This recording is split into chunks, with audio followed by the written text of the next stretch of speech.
1 जून 2026 को 1,59,000 के स्तर पर सोना था और अगर 1 जुलाई की बात करें तो यही गिरावट के साथ सोना पहुंच चुका है 1,40,000 के स्तर पर। यानी एक महीने में लगभग 11 से 12% की गिरावट सोने ने दिखाई है और कुछ ऐसा ही हाल चांदी का भी रहा है। यहां पर और भी ज्यादा तेज गिरावट दिखाई दी है। अगर 1 जून 2026 का डेटा बताएं तो चांदी थी 2,66,127 के स्तर पर, लेकिन 1 जुलाई 2026 को ये पहुंच गई 2,21,000 के स्तर पर। 17 से 18% की गिरावट यहां पर नजर आई है। यानी सोने और चांदी दोनों में इस समय काफी वीक मोमेंटम दिखाई दे रहा है। लेकिन ये मोमेंटम क्यों है? वो जो रिटर्न्स निवेशकों को सोने और चांदी ने कमा करके दिए थे, क्या वो दौर वापस नहीं आने वाला है? और अगर उस दौर की वापसी नहीं होगी तो क्या सोने और चांदी में एक तेज गिरावट की उम्मीद रखें? ऐसे कई सवाल इस समय निवेशकों के मन में है और इन सभी सवालों के जवाब आज इस वीडियो में ढूंढने की कोशिश करेंगे। रेनिशा चनानी जी हमारे साथ यहाँ पर मौजूद है। Ma'am, welcome to Good Returns. Thank you, thanks for inviting me. Ma'am, क्या चल रहा है सोने चांदी के बाजार में? बहुत ज्यादा वीकनेस दिखाई दे रही है। ट्रिगर्स खत्म हो गए हैं क्योंकि मिडिल ईस्ट टेंशन खत्म हो गई है, या क्रूड ऑयल के प्राइसेस जो हैं वो ईज आउट हो गए हैं, तो बहुत ज्यादा ट्रिगर्स नहीं बचे। पैनिक जैसी सिचुएशन दिखाई नहीं दे रही है। लेकिन जब पैनिक जैसी सिचुएशन थी रेनिशा मैम, तब भी सोने और चांदी ने बहुत ज्यादा तेजी नहीं दिखाई थी। वहां पर भी थोड़ा सा इनवर्स ही हमने देखा था, मोमेंटम नीचे गिरते हुए दिखाई दिए। अब ईज आउट होने के बाद भी गिरावट जारी है, बहुत ज्यादा वीक मोमेंटम दिखाई दे रहा है। तो इस पूरी सिचुएशन को कैसे देखना है सोने और चांदी के लिए? जी, आपने बिल्कुल ठीक कहा कि जो प्राइसेस है बहुत ही लैकलस्टर ट्रेडिंग दिखा रही है। पिछले महीने में जैसे आपने बताया काफी गिरावट रही है। हम क्वार्टर या फिर जनवरी हाई से बात करें तो भी गोल्ड की प्राइसेस 30% डाउन है एंड सिल्वर की प्राइसेस 50% डाउन है from its all time high of January. So I think 2-3 factors है जो प्राइसेस को कंटिन्यूअसली एक प्रेशर में डाल रहे हैं। वन इज की स्टार्ट ऑफ द ईयर में फेड का एक्सपेक्टेशन था कि वो रेट कट्स करेंगे, 2 रेट कट्स एक्सपेक्टेड थे, उससे घट के एक रेट कट हुआ, then no rate cuts, then 1 rate hike, then 2 rate hikes. अभी तो एक्सपेक्टेशंस ये हो गई है कि 3 रेट हाइक्स आ सकती है स्टार्टिंग फ्रॉम सितंबर। तो जो आने वाली 4 मीटिंग्स बाकी है फेड की इस साल में, जुलाई में, सितंबर, अक्टूबर एंड दिसंबर, उसमें से एक्सपेक्टेशन है कि 3 मीटिंग्स में सितंबर, अक्टूबर, दिसंबर तीनों में रेट हाइक्स आ सकते हैं because of higher inflation. This is one of the main concern जिसकी वजह से हमने देखा है कि लास्ट 1 महीने में प्राइसेस में काफी गिरावट देखी गई है। सेकेंडली, जो यूएस ईरान का वॉर था वो कंटिन्यूसली प्राइसेस को दबाव दे रहा है। जो सेफ हेवन अपील वो नहीं आ रही है because of inflation concerns and वो जो सीज फायर डील्स हम देख रहे हैं जो भी हो रही है वो मुकाम पर नहीं आ रही है। इनफैक्ट इस हफ्ते भी दोहा में एक अगेन एग्रीमेंट होने वाला था, वो भी एक्सपेक्टेड है कि अभी नहीं होगा because US officials don't want to meet Iran officials. तो जो जिस तरह से अनसर्टनिटी बनी हुई है, अभी तक कोई प्रॉपर नेगोशिएशन नहीं हुआ है, प्रॉपरली ये खत्म नहीं हुआ है war. So this is also creating a pressure on the prices and इसकी वजह से हम देख रहे हैं डॉलर इंडेक्स स्ट्रॉन्ग है, क्रूड ऑयल वीक है एंड ट्रेजरी स्ट्रॉन्ग है। ये सारी चीजें प्राइसेस पे प्रेशर ला रही है। बट आई वुड से ये लॉन्ग टर्म बुल मार्केट में एक शॉर्ट टर्म नेगेटिव साइकिल है। स्ट्रक्चरल बुल मार्केट अभी भी खत्म नहीं हुआ है। ओके, यानी जो गिरावट का दौर है वो शॉर्ट टर्म लेकर के चलना चाहिए। अभी फिलहाल जो लंबी पिक्चर है, जो लंबी तस्वीर नजर आ रही है, लॉन्ग टर्म की तस्वीर नजर आ रही है, वो बुलिश नजर आ रही है आपके हिसाब से। लेकिन अगर हम इस तस्वीर को बुलिश भी देखें तो ये रिवर्सल कब से आएगा? कब से हम उम्मीद करें कि ये जो गिरावट है वो कहीं ना कहीं रिटर्न्स में बदलेगी और ये गिरावट कब तक जारी रहेगी और कहाँ से इसके बदलने की उम्मीद नजर आ रही है? जो हमने बढ़त देखी थी 2025 में 65% in gold and 140% in silver, उसकी वजह से आप देख रहे हैं काफी प्रॉफिट बुकिंग भी आ रही है एट रिटेल लेवल। ETFs में हमने सेलिंग देखी है। थोड़ा बहुत सेंट्रल बैंक की बाइंग जो है वो थोड़ी स्लो हुई है but still it is at a good space. तो 2-3 महीने से हमने देखा है कि जो अर्ली इन्वेस्टर्स है उन्होंने प्रॉफिट बुक कर लिया है, बट जो लॉन्ग टर्म इन्वेस्टर्स है अभी भी लगे हुए हैं। एंड जैसे हम लेवल्स की अगर बात करें तो जैसे गोल्ड ने $4,000 का लेवल तोड़ा है और सिल्वर ने $60 का अपना लेवल, बहुत ही इंपॉर्टेंट सपोर्ट लेवल टूटा है। आई थिंक यहाँ से थोड़ी 5 to 10% और गिरावट रह सकती है गोल्ड में। Gold can fall down to even $3,800, $3,600, ये नेक्स्ट टू सपोर्ट जोन्स है। एंड सिल्वर की बात करें तो मुझे लग रहा है 15-20% की गिरावट वहां पे देखी जा सकती है। इफ $55 इज टेकन अवे तो मुझे लगता है $50 तक भी सिल्वर आ सकता है। तो ये मेन सपोर्ट रहेंगे। बट आई वुड से कि रिस्क रिवॉर्ड रेशियो काफी अच्छा बैठ रहा है यहाँ पर। जैसे मैंने बताया कि डाउनसाइड जो है अभी मिनिमम लग रही है यहाँ से 5 से 10%, बट अपसाइड अगर जब रिवर्सल आएगा that would B unlimited again. तो रिस्क रिवॉर्ड रेशियो काफी अच्छा है। By the end of this year मैं एटलीस्ट एक्सपेक्ट कर रही हूँ कि gold could rise 25 to 30% from current levels. Silver could rise 30 from current levels. तो अच्छा अभी रिस्क रिवॉर्ड बन रहा है। थोड़े डिप्स पे आपको बाइंग करना फिर से स्टार्ट कर देना चाहिए। खरीदारी फिर से शुरू करनी चाहिए, लेकिन जहां पर हमें डिप मिले वहां पर। लेकिन मैम सवाल का थोड़ा सा पोर्शन अभी मैं फिर से आपसे पूछूंगी, क्या ईयर एंड तक हम ये एक्सपेक्ट कर सकते हैं कि गोल्ड सिल्वर उतनी तेजी से आगे बढ़ता तो शायद ना दिखे, बट कहीं ना कहीं तेजी आती दिखाई देगी दिसंबर 2026 के अराउंड या 2027 की स्टार्टिंग में? जी, मुझे लगता है कि जो भी नेगेटिव फैक्टर्स थे प्राइसेस में ऑलमोस्ट सब डिस्काउंट हो चुके हैं। फियर जो था यूएस ईरान वॉर के कारण उसका जो इन्फ्लेशन फियर मार्केट में आ चुका था वो ऑलरेडी डिस्काउंट हो चुका है। क्रूड ऑयल की प्राइसेस हमने देखा जो $120 तक गई थी वो $70 आ चुकी है। तो इन्फ्लेशन कंसर्न्स ग्रेजुअली कम होंगे। आई डोंट थिंक यहाँ से बढ़ेंगे। तो जो हमने इन्फ्लेशन के नंबर्स देखे हैं यूएस के more than 4%, that is peak now. I don't think कि वो फिर से क्रॉस होगा एंड ग्रेजुअली 2-3 महीने में सब कूल ऑफ हो जाएगा। एंड सेंट्रल बैंक्स काफी एक्टिव है, अभी भी काफी अच्छी बाइंग कर रही है। जैसे हमने देखा कि Q1 2026 के जो नंबर्स थे 244 टन उन्होंने तब बाय किया था। लास्ट 2-3 महीनों में भी अच्छी बाइंग कंटिन्यू है। China is still buying it because they are the long term investors. वो छोटे करेक्शन में कोई फर्क नहीं पड़ता है। तो ये सेंट्रल बैंक डाइवर्सिफिकेशन काफी इंपॉर्टेंट फैक्टर रहेगा जो प्राइसेस को फिर से सपोर्ट करेगा। And I think by the end of this year prices again अपने एटलीस्ट प्रीवियस हाइस तक जाने की अभी भी मुझे लग रहा है कि जा सकती है। जैसे gold again can go up to $5,000। तो मैं जैसे यहाँ से बोल रही हूँ कि $4,000 के आसपास ट्रेड कर रहा है तो $5,000 का मेरा यहाँ से ईयर एंड का टारगेट है। 20% से 25% के अपसाइड मुझे गोल्ड में लग रहा है। सिल्वर सिमिलरली जो $60 के नीचे ट्रेड कर रहा है, आई थिंक वो $80-85 तक जा सकता है। तो वहां पे भी मुझे लग रहा है कि 30-40% के गेन्स आ सकते हैं by the end of this year.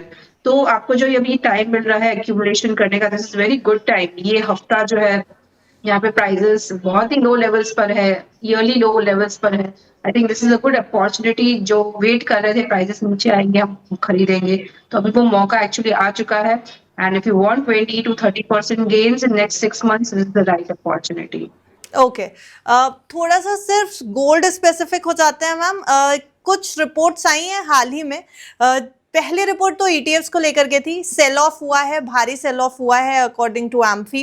Gold ETFs में लोगों ने बिकवाली की है। और दूसरी बात ये कि एक रिपोर्ट आई है जिसके अकॉर्डिंग हाउस होल्ड जो हैं भारत के, जो भारतीय घरेलू लोग हैं, उन्होंने अपना सोना बाजार में बेचा है 50 टन सोना 3 महीने में।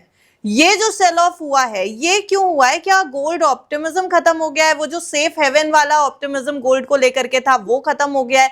इस सेल ऑफ का पैटर्न क्या शो कर रहा है? यस, सो अगर आप पैटर्न देखें इंडिया में जो ईटीएफ की बाइंग थी पिछले साल 2025 में, वो ऑलमोस्ट 38 टन जितनी थी। एंड हमारी जो होल्डिंग्स थी the start of the year 107 ton जितना था। एंड इस साल में हमने देखा कि पहले 2-3 महीने थोड़ा बहुत बाइंग रही एंड देन उसके बाद फिर अभी हम देख रहे हैं थोड़ा 2 महीने से ईटीएफ्स में आउटफ्लोज आ रहे हैं, सेलिंग आ रही है। तो जो अर्ली इन्वेस्टर्स है जिनको अच्छा प्रॉफिट मिल चुका है, they are exiting, that is there, that no doubt वो हम देख रहे हैं, सेल ऑफ आ रहा है। बट अभी भी इतना सेल ऑफ नहीं आया है कि हम नेगेटिव आउटफ्लोस पूरे ईयरली वाईटीडी नंबर्स देखें तो still we are in inflows, अभी भी नेगेटिव नहीं हुए हैं। एंड लास्ट ईयर इतने इनफ्लोस के बाद 38 ton, what a huge amount. हमने मतलब 40% जितना ईटीएफ में होल्डिंग्स बढ़ते हुए देखा था। तो ये थोड़ा बहुत प्रेशर आया है, it is just because of profit booking. थोड़ा सेंटीमेंट बिगड़ा है, but this is a short term phenomena, not a long term thing. जैसे मैंने पहले ही बोला कि gold and silver structurally bull market में है, जो लॉन्ग टर्म है, 8 से 10 साल के बुल मार्केट में है। हम्म। एंड इस तरह के थोड़े बहुत 2-3 महीने का lacklustre momentum is not big thing. तो जो सेंटीमेंट है वो कूल ऑफ हुआ है, but it's not broken yet. And ये एक क्लासिक प्रॉफिट बुकिंग का केस है after a sustained rally which we saw in 2025. So I hmm. think एक लॉस ऑफ कॉन्फिडेंस नहीं है गोल्ड में, but it is still like कि profit booking हो रही है, थोड़ा पोर्टफोलियो एडजस्टमेंट हो रहा है। एंड कई लोग जो अंडर एलोकेटेड है अभी भी अपने पोर्टफोलियो में नया गोल्ड ले रहे हैं, because hmm. Everybody is advising 15 to 20% आपके पोर्टफोलियो में गोल्ड रहना चाहिए, तो people are still buying it. And I think जो अगर सेंट्रल बैंक्स का जो पोर्टफोलियो देखें उसमें 17% गोल्ड है एवरेज में, तो व्हाई नॉट रिटेल इन्वेस्टर्स, वो भी समझ रहे हैं कि gold has given good returns in long term, 15% CAGR return in long term, तो ये हम्म। अच्छा मौका है। तो जो समझदार लोग हैं अभी भी अपने पोर्टफोलियो में अंडर एलोकेटेड है तो गोल्ड ले रहे हैं, जी। बट ये जिनको थोड़ा बड़ा प्रॉफिट मिल रहा है वो प्रॉफिट बुकिंग कर रहे हैं। तो ये सेंटीमेंट खराब नहीं हुआ है, it is just cooling of sentiment, but it's not broken yet. Okay. अब 17 से 18% की गिरावट सिल्वर में देखी है हमने पिछले एक महीने में, जो डेटा दिखा रहा है इस समय। मैम, ज्यादा अट्रैक्टिव हो गया है सिल्वर इस समय अगर गोल्ड के कंपैरिजन में देखा जाए? यहाँ पर ज्यादा निवेश बढ़ने की उम्मीद नजर आती है अगले कुछ समय में? ये सिल्वर जिस तरह से एक हायर बीटा कमोडिटी है, उसमें हमने देखा था कि लास्ट ईयर गोल्ड से डबल अच्छा परफॉर्मेंस था, तो अभी इस बार गिरावट में भी ज्यादा ही गिरा है सिल्वर। हम्म। एंड अपने हाई से, जैसे पहले मैंने बताया, 50% ऑलमोस्ट नीचे आ चुका है सिल्वर। जी।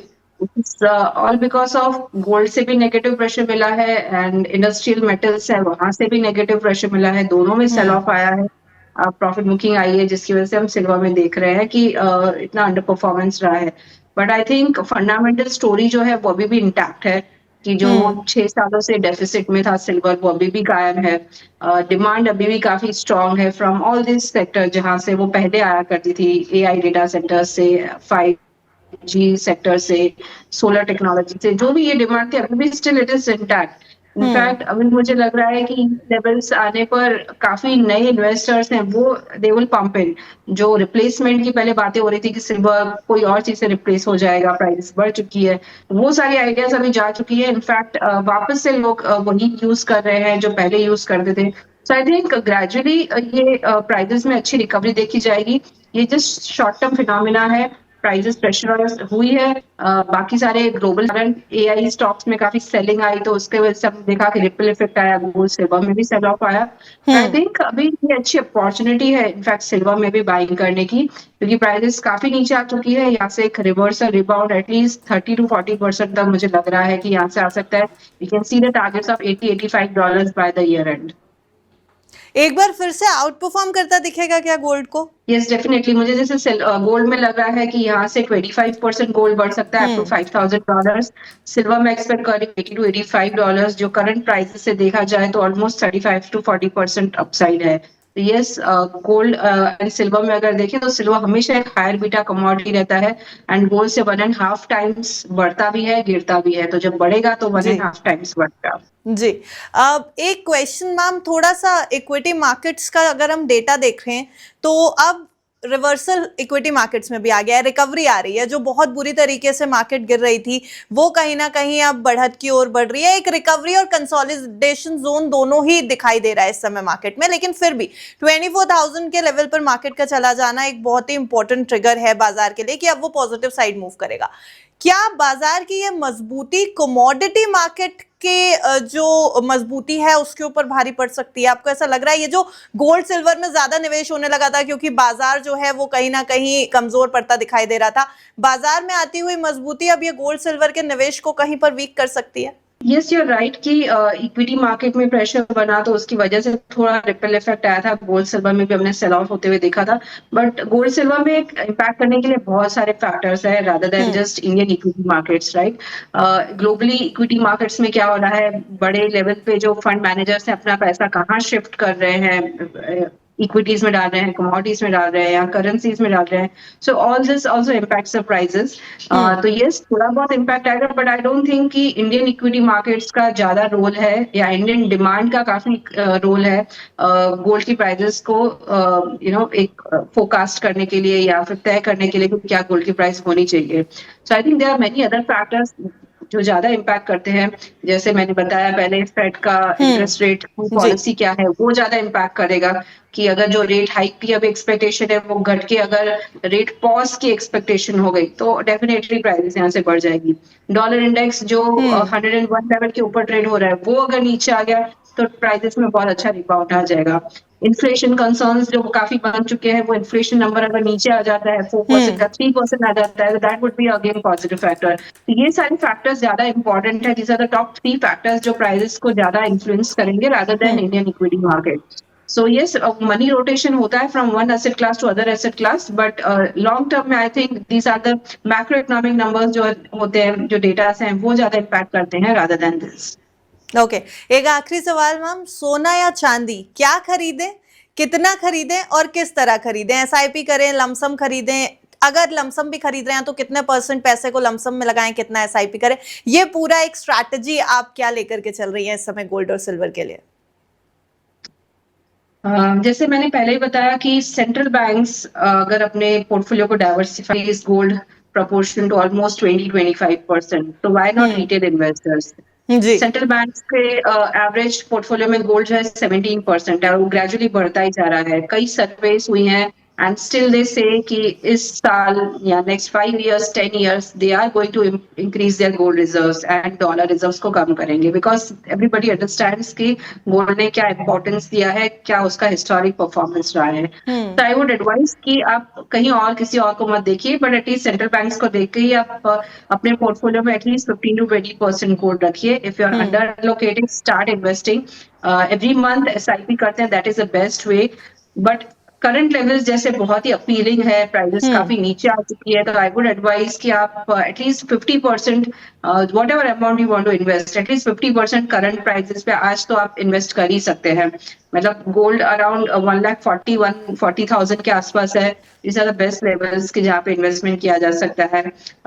अगर आपका आउटलुक 6 महीने का है, 1 साल का है, 3 साल का है, वॉट एवर इट इज, आपको अच्छे रिटर्न्स मिलेंगे. सिमिलरली सिल्वर जो 2,20,000 से 2,25,000 के आसपास ट्रेड हो रही है, वेरी गुड लेवल्स. आपको ईयर एंडिंग तक 2,80-3 लाख तक के भी लेवल्स देख सकते हैं in next 6 months. Next 1 year तक भी बहुत अच्छा आउटलुक है. इनफैक्ट मैं तो एक्सपेक्ट कर रही हूँ कि नेक्स्ट 3 सालों में यहाँ से प्राइसेस डबल हो सकती है दोनों गोल्ड सिल्वर की फ्रॉम द करंट लेवल्स. सो बहुत अच्छी अपॉर्चुनिटी है. 50% आप करंट प्राइसेस पे एक्यूमुलेट कर सकते हैं, 50% आप SIP कीजिए, हर महीने थोड़ा थोड़ा इन्वेस्ट कीजिए, तो that is the best way to stay invested. Okay, thank you so much Renusha ma'am. बहुत फ्रूटफुल कॉन्वर्जेशन मुझे लगता है इस वीडियो में रहा होगा, क्योंकि बहुत तेजी से गिरावट पिछले 1 महीने में हमने सोने चांदी में देखी है और निवेशकों के बीच में पैनिक ये था कि कहीं गलत निवेश तो नहीं कर दिया बढ़ते हुए गोल्ड और सिल्वर को देखते हुए, या ज्यादा निवेश तो नहीं कर दिए पैसे. लेकिन कहीं ना कहीं जवाब मिलता जरूर दिखाई दे रहा है कि ऑप्टिमिज्म जो है वो कमोडिटी मार्केट पे रखिए, बुलियन पर रखिए, क्योंकि जो एक बार सेफ हेवन की तरीके से आपके सामने आया है वो सेफ हेवन तो अक्सर ही रहेगा ही, और ऐसी क्राइसिस सिचुएशन में हमेशा ही सेफ हेवन बन के सामने आएगा. और मुझे लगता है काफी सारे सवालों के जवाब भी मिल गए होंगे. Thank you so much ma'am. Thank you, thanks for inviting me.